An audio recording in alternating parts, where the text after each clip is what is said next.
He estado ausente del programa esta semana porque por motivos laborales tuve que trasladarme a la Ciudad de México. Y aunque había estado en este país en años anteriores, hace un par de años, se da la casualidad que aquella vez cuando fui no conocí nada de la cultura e historia de México porque la agenda de trabajo era muy fuerte. Sin embargo, esta vez, y producto que se cancelaron unas reuniones una mañana, pude hacer un espacio y visitar las ruinas de Teotihuacán. Impresionante, una civilización precolombina que se desarrolló entre el 200 antes de Cristo y el siglo 8 de nuestra era. Pero esta civilización, que nadie sabe por qué exactamente desapareció, tuvo un momento de esplendor en este periodo. Y es bueno ver, es bueno ver cómo, cómo estas civilizaciones precolombinas, señores, se desarrollaron a unos niveles impresionantes. Hay que recordar, porque la gente quiere quizá comparar con el viejo continente o con Asia, Europa, hasta la misma África, para el tema de los egipcios. Sucede que el Homo sapiens llegó de manera tardía al continente americano, qué sé yo, hace unos 14.000 años, pero se tiene evidencia de que quizás fue un poco antes. Pero lo cierto es que llega de manera tardía, pero el ser humano en el continente americano no tenía los mismos recursos que los seres humanos que se desarrollaron en otras partes del mundo. Sin embargo, a pesar de estas limitaciones, pudieron desarrollar estas edificaciones. Esta ciudad de Teotihuacán, que en realidad ese nombre se lo dieron los aztecas cuando emigraban, encontraron esta ciudad abandonada ya, y estoy hablando de la época precolombina, y la llamaron Teotihuacán, o ciudad de los dioses. Pero es impresionante. Si usted va a México, trate de ver estas ruinas. Y me hizo pensar que quizás aquí en República Dominicana no aprovechamos nuestra herencia precolombina.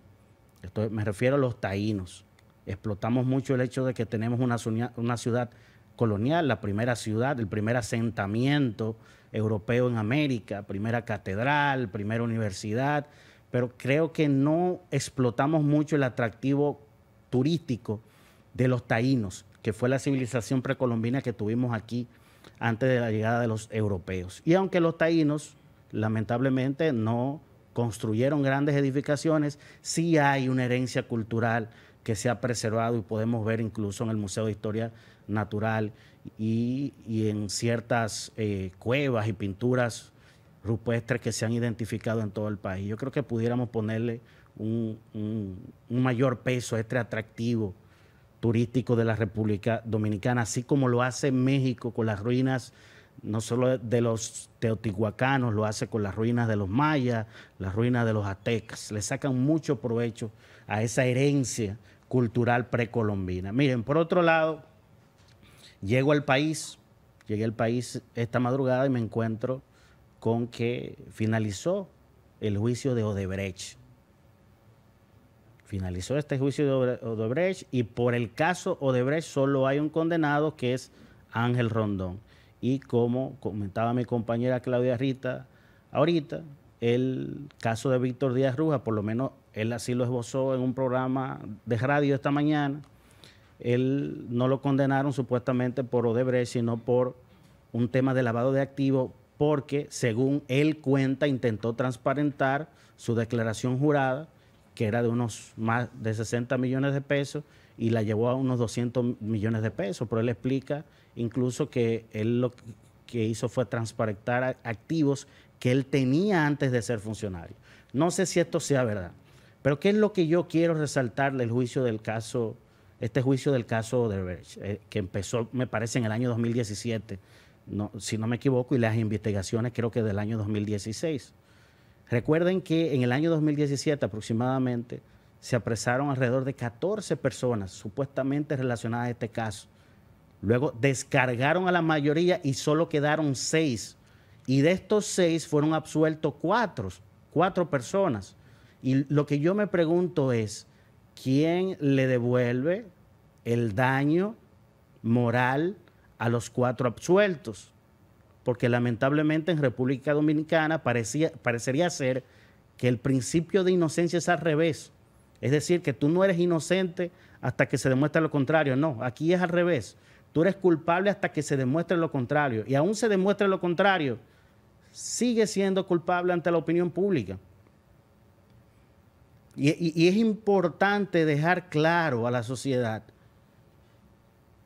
que la culpabilidad se establece a través de un juicio con evidencia sólida. No es porque alguien te cae mal o porque tú creas. Pero mi preocupación es que, y pudiera alguien decir, bueno, este caso lo armó el procurador anterior, Jean Alain Rodríguez. Pero el procurador es una persona. Los fiscales son los mismos, en su mayoría, que han llevado este caso. Y aún hubo el cambio de cabeza en la Procuraduría General de la República con la señora Miriam Germán Brito, que hemos dicho aquí que cuando era jueza de la Suprema dijo que este juicio era débil, pero cuando ella asume como procuradora ya se cohíbe, se desentiende del caso por razones que todos entendemos. Pero el mismo Ministerio Público actual siguió con las mismas acusaciones del Ministerio Público del gobierno anterior, porque el Ministerio Público es uno, es indivisible. Entonces, fíjense, empezaron con 14, se cae y solo quedan 6. Pero ese mismo Ministerio Público te construye un marketing alrededor de tu caso y respetando el principio de presunción de inocencia. Entonces, ¿qué hacemos ahora? Los absueltos, ¿cómo se les devuelve el daño sufrido hasta ahora? Y cómo un Ministerio Público te presenta acusaciones sin evidencia. Fue el mismo Ministerio Público que cuando apresaron a 14, luego determinaron que no tenían prueba sobre la mayoría y archivaron sus casos. Fue el mismo Ministerio Público que se dio cuenta. Pero ¿cómo tú apresas a alguien, lo pone ante la sociedad con videos y notas de prensa y luego tú mismo dices que no había evidencia? Pero los 6 que quedan te lo lleva a un juicio de fondo, que la misma que actualmente es procuradora había dicho que el caso era débil, pero tú como quiera lo llevas con la misma narrativa, pero peor porque el tema de las delaciones premiadas se cayó, por lo que todos sabemos, y entonces 3 juezas te dicen, no, un momento, aquí no hay evidencia de soborno, y te absuelve a 4 personas. Se queda preso Ángel Rondón y Víctor Díaz Rúa por el caso de lavado de activos. Entonces me preocupa eso. Y lo vamos a ver con los casos de corrupción. Te someten 20 gente. Se te van a descargar, algunos por falta de prueba, otros serán condenados y otros serán absueltos. Pero a los absueltos, ¿quién le devuelve el daño hecho a su moral? ¿Quién se lo devuelve en un país como este? Que repito, es al revés aquí el principio de presunción de inocencia. Tú eres culpable en República Dominicana hasta que se demuestre lo contrario. Y aún se demuestre lo contrario, sigue siendo culpable. Miren, otra cosa con la que me encuentro al regresar a mi querido país, República Dominicana, es que veo que las autoridades han determinado no exigirle absolutamente nada a los turistas, a los visitantes, cuando entren al país. Ni tarjeta de vacunación, ni prueba PCR, absolutamente nada. Nada. Por el otro lado, están obligando a la población a presentar su tarjeta de vacunación hasta para ir al banco. O sea, usted hasta para ir al banco a buscar su dinero, usted va a tener que presentar su tarjeta de vacunación o no lo van a dejar entrar. O una prueba PCR de 7 días, por lo menos. Pero a los turistas no le estamos pidiendo nada. Luego veo un comunicado del Ministerio de Turismo diciendo, no, los turistas que vengan para entrar a centros de diversiones, se les va a pedir, igual que a los dominicanos, la tarjeta de vacunación. Pero señores, ¿y qué es un resort si no es un centro de diversión? ¿O es un centro de aburrimiento, un resort? No veo la coherencia en el mensaje ahí, no lo veo. Y he dicho en este y en otros espacios que la Organización Mundial de la Salud tiene más de un año diciendo, desde el año pasado diciendo, que los gobiernos tienen que mandar una comunicación clara y coherente respecto a las medidas que se toman para la crisis sanitaria. Pero no lo hemos visto así aquí en República Dominicana. Como se decidió de manera abrupta la aplicación general de la tercera dosis, sin ningún tipo de estudio, sin que mediara ningún tipo de evidencia científica. Compramos más vacunas que la que necesitamos y después empezamos a regalarlas, cuando nosotros somos un país que deberían regalarnos vacunas. Incluso estábamos en el programa COVAX de vacunas de la OMS y otras instituciones. Entonces, continuamente estamos viendo una incoherencia en la línea de comunicación y en las decisiones que toma el gobierno respecto a la pandemia del COVID. Todas estas medidas que se tomaron ahora, primero se libera el estado de emergencia, eso fue otra incoherencia. Nos dicen que se iba a eliminar cuando cada demarcación, cada provincia alcanzara el 70% o más de su población vacunada. Y de repente aparece una investigación periodística, los papeles de Pandora, que afecta a la imagen del gobierno. Bueno, pues entonces, para matar ese tema, entonces no hay estado de emergencia. Pero para el tema de la crisis sanitaria se tienen que mandar, repito, mensajes coherentes. Otra situación, todas estas disposiciones que están poniendo para los no vacunados y vacunados, es decir, que para tú hasta ir al trabajo vas a tener que presentar tu tarjeta de vacunación o tu prueba PCR de 7 días, al menos. Todo esto se está sintiendo como una imposición.